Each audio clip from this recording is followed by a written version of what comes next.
Olugambo olutambuziddwa ku mwana wa Bruno K olwaleero si lutuufu. Nzize nkubuulire lugambo ki era olutuufu lwe luliwa. Nkwanirizaako gwe wenna alabira ku Viki Exclusive era ne Wonderboy UG YouTube channels ebbiri ezikyasinza okasuka mayengo gaze wala ddala. Mukwano kansooke nkusabe bambi video eno gimpeleka like era nga nkugamba stories zaffe tuzikuteerawo buli budde buli sawa story wejjira we tugikolera. Akale n'olwekyo buli lwo subscribing and make sure that you turn on that notification bell. Bruno K olunaku olwaleero waliwo amawulire agakedde okubeera nga gatandika okusaturatinga ku mitimbagano egy'enjawulo era ne ba social media inlaws okosaako ne ba bloggers lwe batandise okubeera nga batambuza nti omwana we amanyiddwa nga Brella abadde tabeera naye wabula nti olwaleero amuddiziddwa nti Farida Nakazibwe ayamuddiza omwana ono mbwe amulemeredde. Okay, ngenda kuba nkubuulira ekituufu kyekiriwa naye ng'okusinziira ku videos obubadde butambula bulijjo bulaga nti Farida Nakazibwe agezaako okubeera nga alabirira omwana ono amanyiddwa nga Brella omwana wa Bruno K. Kati bwe balabye nga wayiseewo akabanga Bruno K takyakola videos ku accounts ze ez'enjawulo eza social media n'omwana ono Brella, abantu balowooza nti Bruno K omwana yamuweerayo ddala eri Farida Nakazibwe ayaba amulabirira ebiseera ebisinga.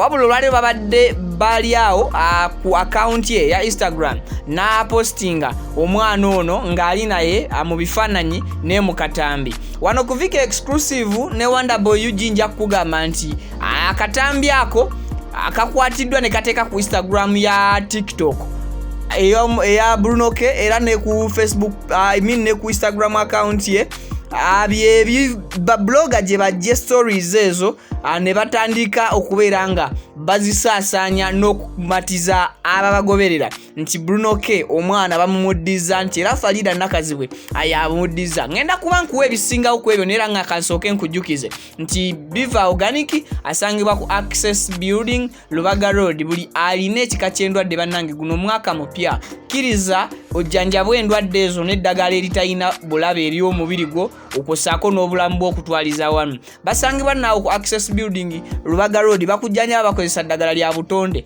Ekyenjawulo ku Biva nti ne bw'oba olemereddwa akasente basobola okukulagirira eddagala anti genda wejjanjabisa eddagala bweriti ne bweriti. Gwe oba osobola okufuna eddagala eryo ne kikuyambako okwejjanjaba. Abasajja babaleetera ka wake up call so nga ate n'abakazi babaleetera ka gift organic cream ako kabayambako nnyo okuzigula ensisu zammwe. Hajjati Kalodo akugamba nti mulombi wa dduwa oba musomi wa dduwa gwe wenna alina ebizibu eby'enjawulo ajja kubeera akulombera edduwa. Asangibwa Wakiso, edduwa egenda okukyusa n'okusumulula obulamu bwo omwaka guno.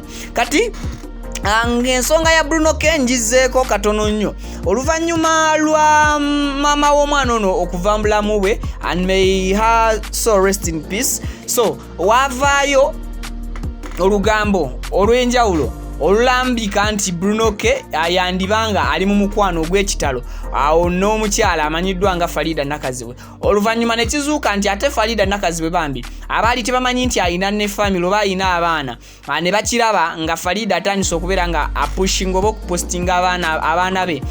Kati ate oluvannyuma ne wavaayo korabo ebeera All Stars kuba oluyimba belusukka ku bantu ababiri ebeera tekyali kolabo ebeera All Stars ya Christmas Festival. So oluyimba ne balukola nga mulimu n'omwana mu video ne bagishootinga nga mulimu n'omwana wa Bruno K ono Brella. Kati ekyo ne kigula abantu endowooza zaabwe nti oba oli awo Farida Nakazibwe just alina bubeezi mutima gwa kisa oba n'omutima ogw'ekizadde n'okuba nti mukwano nnyo gwa Bruno K. I think ensonga eyo ndooza kati buli omu agitegedde bulungi. Bruno K ajja atya okukwatagana ne Farida Nakazibwe n'okutuuka okubeera nga Farida Nakazibwe ayagala nnyo omwana wa Bruno K.